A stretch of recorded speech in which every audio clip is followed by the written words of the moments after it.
Bonjour, c'est Ursule encore. On est le 1er mai 2020. Alors je viens sonner la trompette une seconde fois aujourd'hui et je viens nous encourager, amen, à veiller et à garder nos lampes allumées et puis à nous assurer que nous avons de l'huile suffisamment et puis à chaque jour d'en ajouter afin de ne pas être surpris comme les saintes vierges appelées folles. Il est très important que nous puissions être appelés des vierges sages par notre Seigneur Jésus-Christ qui vient bientôt ravir son épouse. Très très important. Alors aujourd'hui je viens apporter une seconde vidéo sur le thème des fruits, à savoir quel est le fruit qui sort de toi. Amen. Jésus a dit on reconnaît tout arbre a son fruit. Et toi, quel est le fruit qui sort de toi? Il est très très important que nous puissions répondre à cela. Parce que si nous nous rendons compte que le fruit qui sort de nous est un mauvais fruit, alors il nous revient de soit donner de l'engrais à l'arbre, de traiter l'arbre que nous sommes pour avoir de bons fruits. Parce que ce n'est pas possible d'avoir des mauvais fruits alors que l'arbre est bon. Ou bien d'avoir des bons fruits alors que l'arbre est mauvais. Jésus l'a dit et c'est vérifié. Même dans le domaine de l'agriculture, de l'horticulture, partout, ce n'est pas possible d'avoir un fruit sain, pur, si l'arbre est en mauvais état. Alors, très souvent, les gens qui sont dans l'agriculture, ils vont traiter leurs arbres, ils vont leur donner tout le nécessaire parce qu'ils espèrent à une bonne récolte. Ils espèrent avoir du fruit, beaucoup de fruits. Et souvent, quand les fruits sont piètres ou bien s'ils sont maigres, alors ils vont te dire que l'année n'a pas été bonne. La récolte n'a pas été bonne. Amen. Et Jésus-Christ, donc, compare nos vies et les fruits qui sortent de nous à ce qui se passe dans la nature, vu que lui-même, il est le créateur de toutes ces choses-là. Amen. Alors, il est donc important que nous puissions nous arrêter là-dessus, nous les enfants de Dieu, à savoir quel est le fruit qui sort de nous à cette étape-là, à cette époque où nous nous trouvons. Il est important que nous puissions observer le fruit qui sort de nous et nous assurer qu'il est de bonne qualité. Amen. Et s'il ne l'est pas, comme je l'ai dit tantôt, très important, de tout mettre en œuvre pour changer notre fruit, pour faire que le fruit soit bon à la prochaine récolte. Amen. Alors, je vais rester qu'on puisse lire Jacques 1, le verset 5, parce que le passage, tantôt je le cherchais, je ne l'ai pas trouvé, mais tout à l'heure, je l'ai retrouvé, alors je vais le lire, parce que la Bible dit, si quelqu'un manque de sagesse, qu'il le demande. Amen. Alors, on va commencer par là.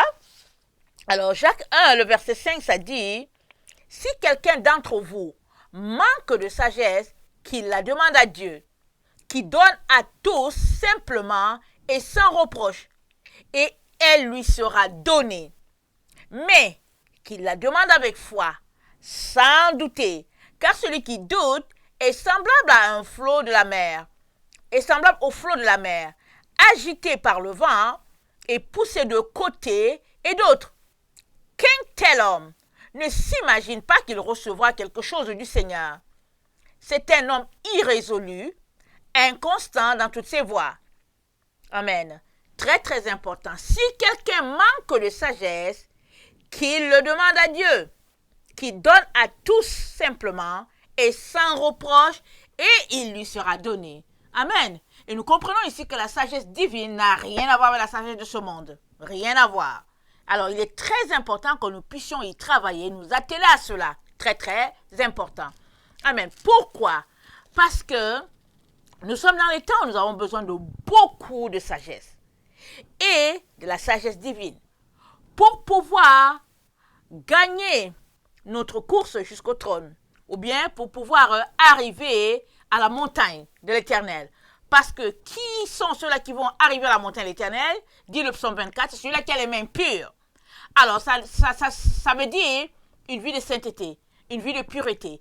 Et nous savons tous que une vie de sainteté et de pureté, c'est une vie de renoncement à la chair, une vie de renoncement à nos désirs, pour uniquement nous concentrer sur ce que Dieu aimerait, ou bien sur ce que Dieu attend de nous. Amen. C'est une vie où on dépose notre volonté au pied de la croix pour vivre selon Christ, ou bien c'est une vie où nous laissons Christ vivre sa vie en nous. Alors ça demande beaucoup de sagesse, beaucoup de patience. Amen. Et Dieu est prêt à nous la donner. Nous en avons besoin.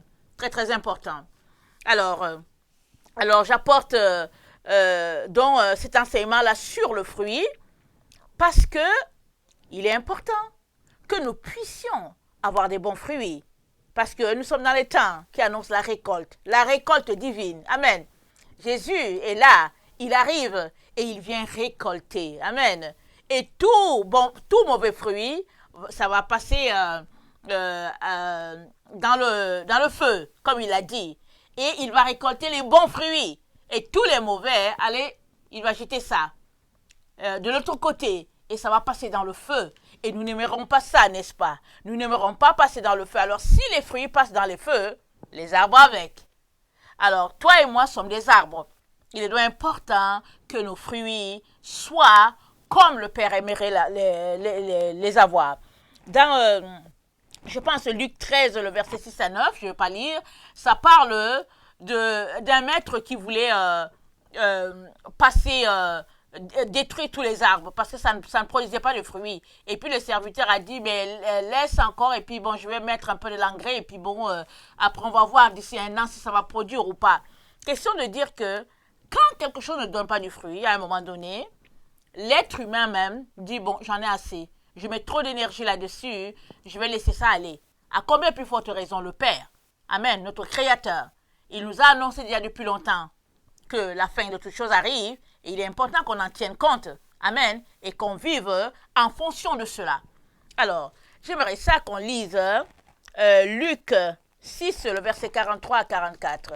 Luc 6, le verset 43 à 44.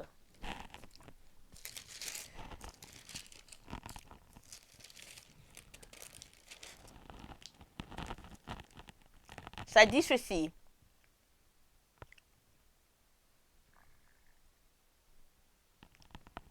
Ce n'est pas un bon arbre qui porte du mauvais fruit, ni un mauvais arbre qui porte du bon fruit. Car chaque arbre se connaît à son fruit. On ne cueille pas des figues sur des épines, et l'on ne vendange pas des raisins sur des ronces. L'homme bon tire de bonnes choses du bon trésor de son cœur, et le méchant tire de mauvaises choses de son mauvais trésor. Car c'est de l'abondance du cœur que la bouche parle. Amen. De l'abondance de ton cœur, ta bouche parle, et surtout, tout arbre est reconnu par son fruit. Toi qui m'écoutes, quel est le fruit qui sort de toi? Il est important que tu puisses le vérifier. Parce que Dieu t'a donné de pouvoir le vérifier, vu qu'il t'a donné une intelligence, il t'a donné en tout cas la parole, le savoir, il te l'a donné parce que tu n'es pas comme un arbre ou bien tu n'es pas comme les animaux. Tu peux raisonner. Il est donc important que tu t'arrêtes à cette étape de ta vie et que tu puisses déterminer quel est le fruit qui sort de toi. C'est très important. Parce qu'il nous dit qu'on reconnaît l'arbre à son fruit. Amen. On va aller lire Matthieu 12, le verset 22 à 37. Matthieu 12, le verset 22 à 37. Alors, on lui amena un démoniaque, aveugle et muet, et il le guérit, de sorte que le muet parlait et voyait. Toute la foule étonnée disait, n'est-ce point là le fils de David? Les pharisiens ayant entendu cela dire, cet homme ne chasse les démons que par Belzébul, prince des démons. Comme Jésus connaissait leurs pensées, il leur dit, tout royaume divisé contre lui-même est dévasté, et toute ville ou maison divisée contre elle-même ne peut subsister. Si Satan chasse Satan, il est divisé contre lui-même. Comment donc son royaume subsistera-t-il? Et si moi, je chasse les démons par Belzébul, vos fils, par qui les chassent-ils? C'est pourquoi ils seront eux-mêmes vos juges. Mais si par l'Esprit de Dieu, je chasse des démons, le royaume de Dieu est donc venu vers vous. Ou comment quelqu'un peut-il entrer dans la maison d'un homme fort et piller ses biens sans avoir auparavant lié cet homme fort. Alors seulement il pillera sa maison. Celui qui n'est pas avec moi est contre moi, et celui qui n'assemble pas avec moi disperse. C'est pourquoi je vous dis, tout péché et tout blasphème sera pardonné aux hommes, mais le blasphème contre l'Esprit ne sera pas pardonné. Quiconque parlera contre le Fils de l'homme, il lui sera pardonné, mais quiconque parlera contre le Saint-Esprit, il ne lui sera pas pardonné, ni dans ce siècle, ni dans le siècle à venir. Ou dites que l'arbre est bon et que son fruit est bon, ou dites que l'arbre est mauvais et que son fruit est mauvais, car on connaît l'arbre par le fruit. Race de vipères, comment pourriez-vous dire de bonnes choses, méchants comme vous l'êtes? Car c'est de l'abondance du cœur que la bouche parle. L'homme bon tire de bonnes choses de son bon trésor, et l'homme méchant tire de mauvaises choses de son mauvais trésor. Je vous le dis, au jour du jugement, les hommes rendront compte de toute parole vaine qu'ils auront proférée. Car par tes paroles tu seras justifié, et par tes paroles tu seras condamné. Amen. Ça c'est au jour du jugement. Mais pour le moment, Dieu est gracieux. Nous sommes là, nous disons toutes sortes de choses. Il est donc important que nous puissions devenir sages. Faire attention à ce qui sort de notre bouche, parce que c'est ce qui sort de toi qui te souille. Et puis, on reconnaît l'arbre à son fruit. Amen. C'est ce qui sort de toi qui nous dit qui tu es. Amen. Alors, la question, quel est le fruit qui sort de toi? Parce que ce qui sort de toi, c'est ça ton fruit. Amen. C'est ça qui sort de toi. Quel est le fruit qui sort de toi? Avant de t'arrêter et regarder par exemple le fruit qui sort de l'autre, arrête-toi et regarde ce qui sort de toi.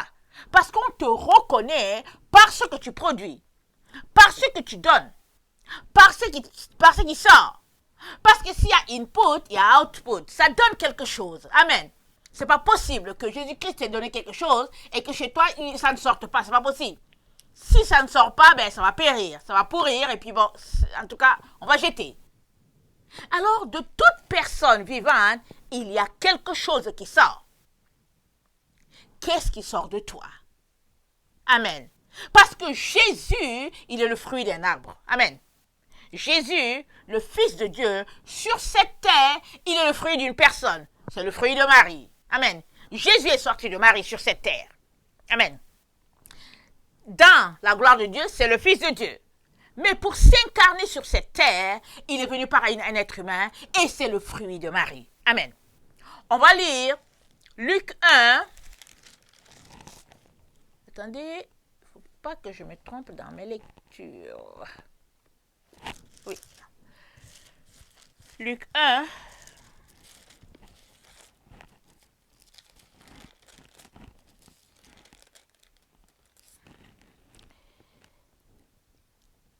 Le verset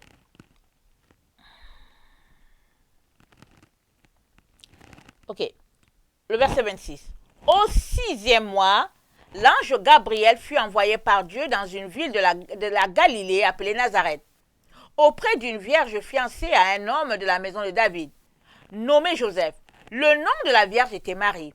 L'ange entra chez elle et dit, « Je te salue, toi à qui une grâce a été faite, le Seigneur est avec toi. » Troublée par cette parole, Marie se demandait ce que pouvait signifier une telle salutation. L'ange lui dit, « Ne crains point, Marie, car tu as trouvé grâce devant Dieu. Et voici, tu deviendras enceinte, et tu enfanteras un fils, et tu lui donneras le nom de Jésus. Il sera grand et sera appelé fils du Très-Haut, et le Seigneur Dieu lui donnera le trône de David, son père. » Amen. Verset 39.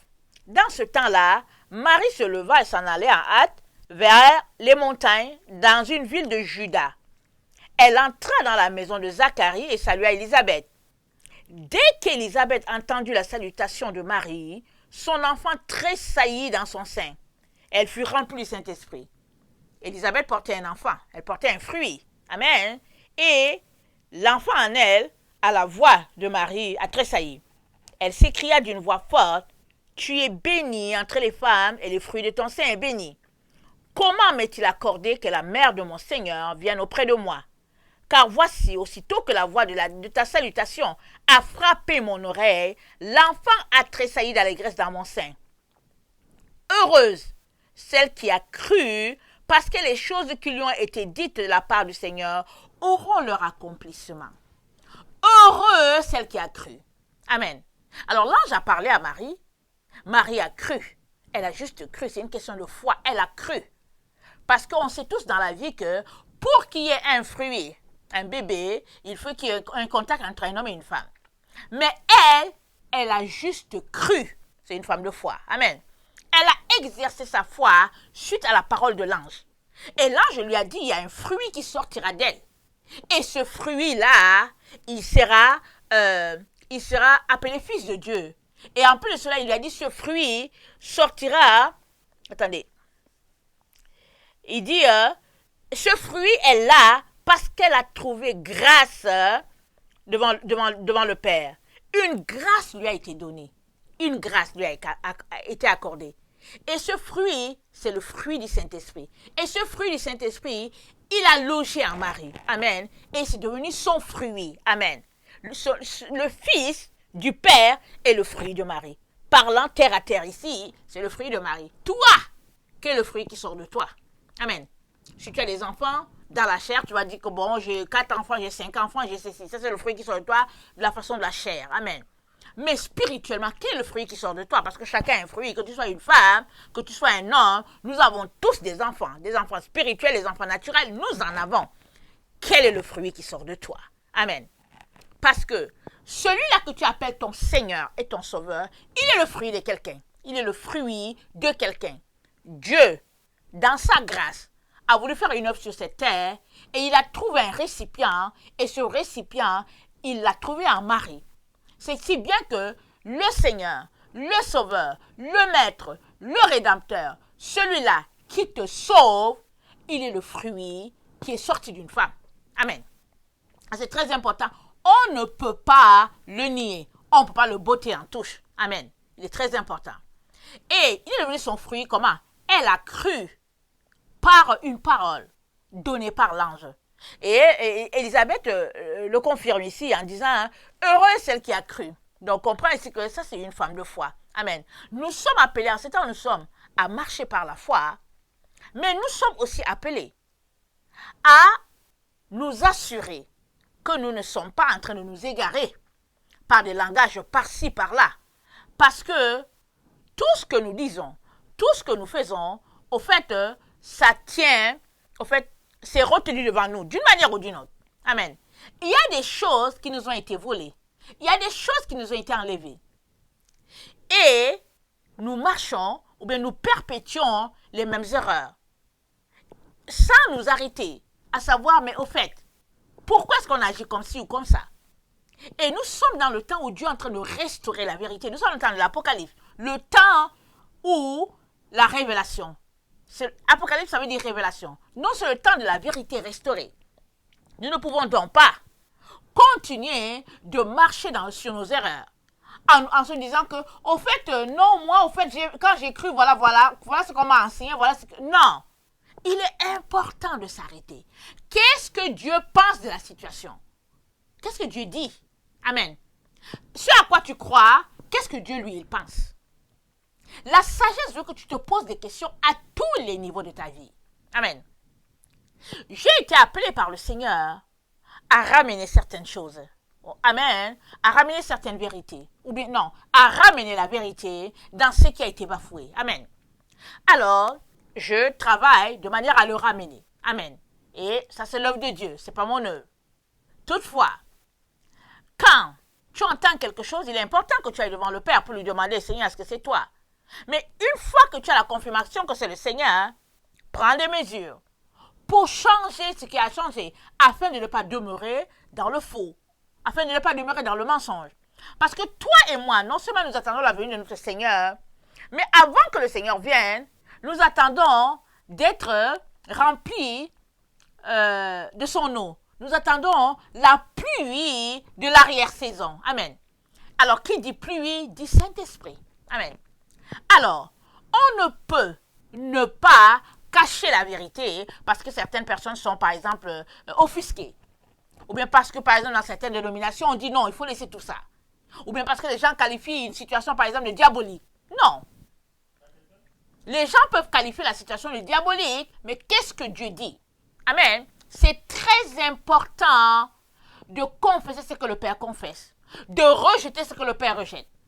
Alors, quand le Père n'a pas rejeté une situation, ne le rejette pas, parce que tu vas te trouver à être son ennemi. Ça, c'est très, très important. Amen. Alors, j'aimerais ça qu'on puisse lire... attendez, il faut que je regarde mes notes. Matthieu 7, 16 à 17. Est-ce que je l'ai lu? Attendez, Matthieu 7, 16 à 17.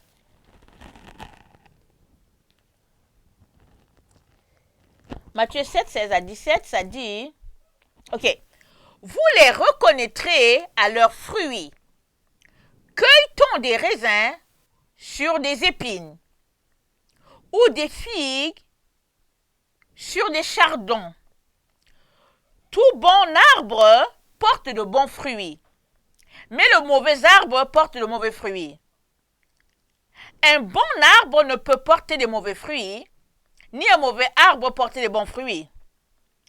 Tout arbre qui ne porte pas de bons fruits est coupé et jeté au feu. C'est donc à leurs fruits que vous les reconnaîtrez. Vous reconnaîtrez l'arbre à son fruit. Amen. Quand tu regardes le fruit, s'il est bon, c'est que l'arbre est bon. Si le fruit est sain, c'est que l'arbre est sain.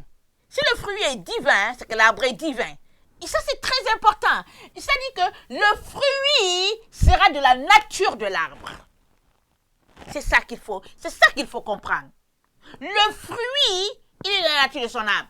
Tu ne peux pas aller cueillir des oranges sur un bananier. Ce n'est pas possible. Si tu as une orange, c'est que tu l'as cueillie d'un oranger. C'est ça que ça veut dire. Si tu as un avocat, c'est que tu es allé chez l'avocatier. C'est ça. Alors, ne reste pas là, t'imaginer autre chose, ou bien avoir un faux raisonnement en se disant que, ok, moi, en fait, j'ai un avocat en main, hein, mais je l'ai cueilli de l'oranger. C'est pas possible. Alors, si tu as un fruit qui est bon, qui est pur, qui est sain, qui est délicat, gracieux, en tout cas un fruit que le Père se réjouit du fruit, c'est parce que l'arbre est bon. Amen. Et Jésus, c'est le fruit de Marie. Mets-toi ça en tête. Et nous attendons la pluie de l'arrière-saison. Zacharie 10 nous dit ceci. Attendez, Zacharie 10, le verset 1 à 12.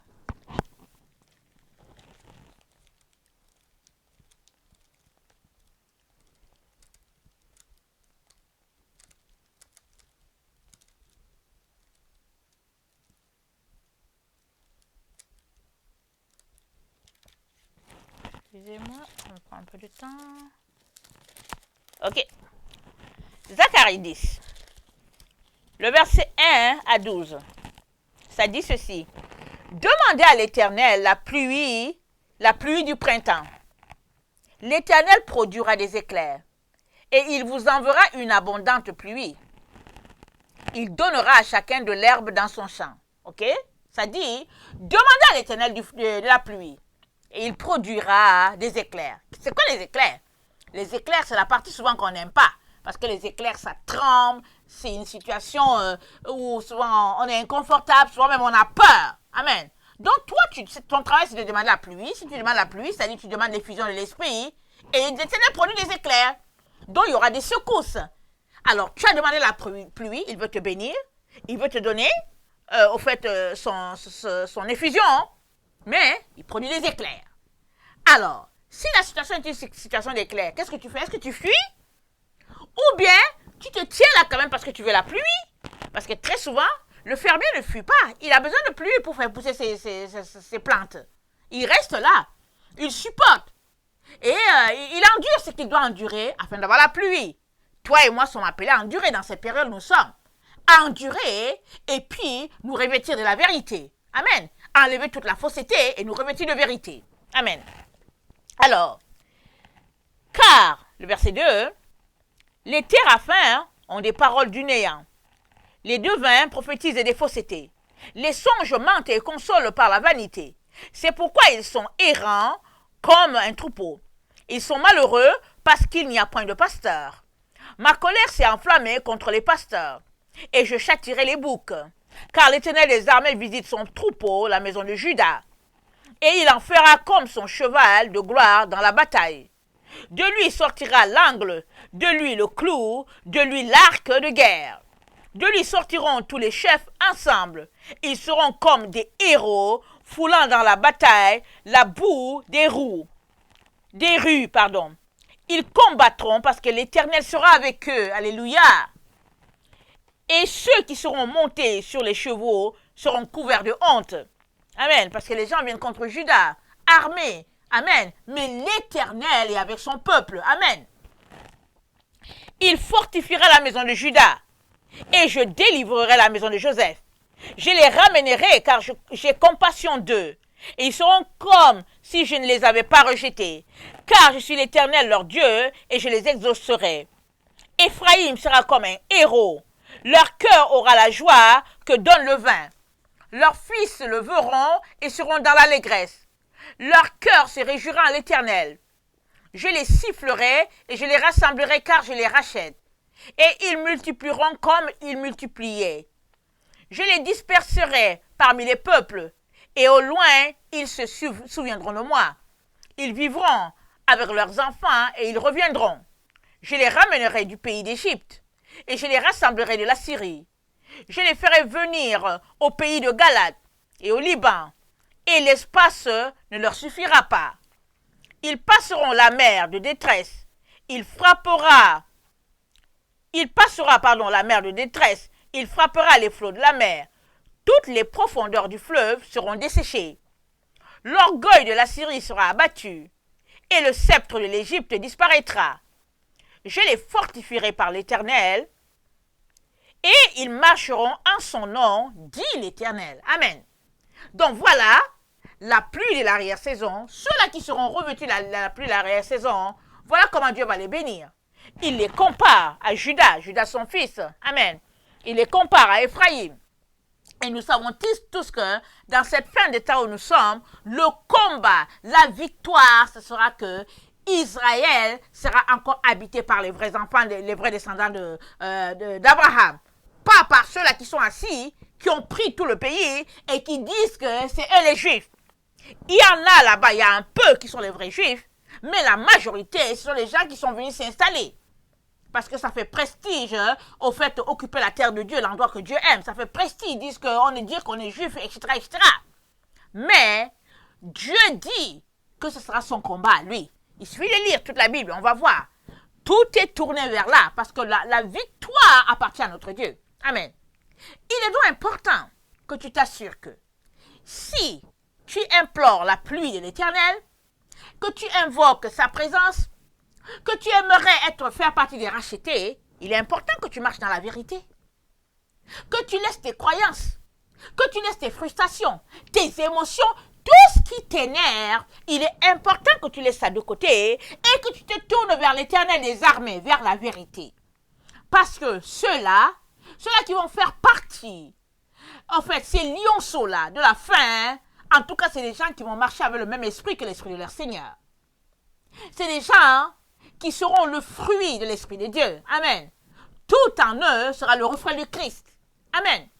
Alors, en ce moment, quel est le fruit quel est ton fruit? Quel est le fruit qui sort de toi en ce moment où tu es? Alors, si tu te rends compte que ton fruit n'est pas bon, vas-y le changer. Même si cela demande que tu retournes à des choses que tu avais rejetées, parce que tu croyais que c'était faux, reprends ce que le Seigneur considère. Ne dis pas que quelque chose est sale quand Dieu a déclaré que c'est saint. Ne dis pas que quelque chose est souillé quand Dieu a dit que c'est pur. N'insulte pas quand Dieu a glorifié. Amen. Quand Dieu a béni, toi ne dis pas le contraire. Amen. il est très très important. Il y a beaucoup de choses qui nous ont été enlevées. On a été victime de beaucoup de vols.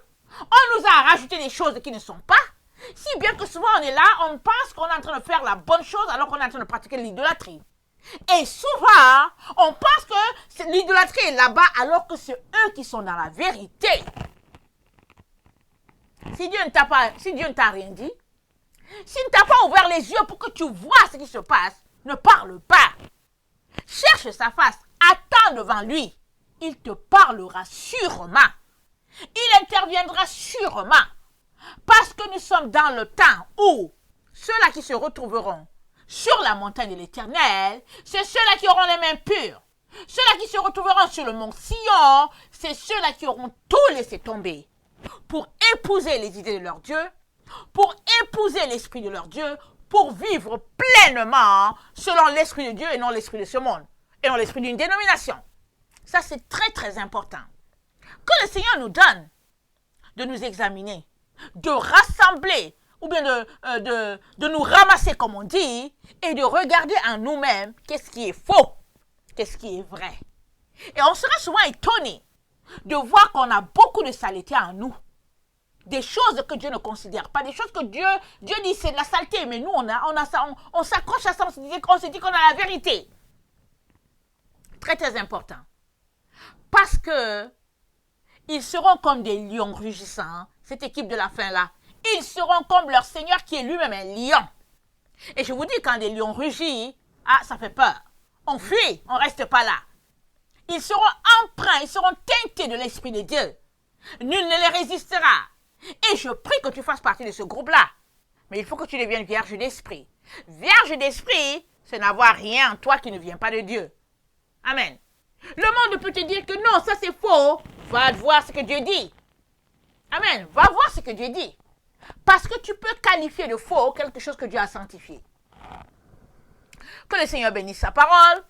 Je vais m'arrêter là pour aujourd'hui. Et puis, je vais certainement revenir sur le sujet du fruit, une prochaine fois. Et que le Seigneur vraiment nous donne de pouvoir nous arrêter et de pouvoir nous laisser pénétrer par sa lumière, nous laisser visiter par son esprit afin de recevoir toute la plénitude nécessaire pour vivre ces moments-ci. Amen. Je vous aime beaucoup et Dieu davantage. Soyez bénis. Maranatha, le Seigneur revient. Amen. Amen.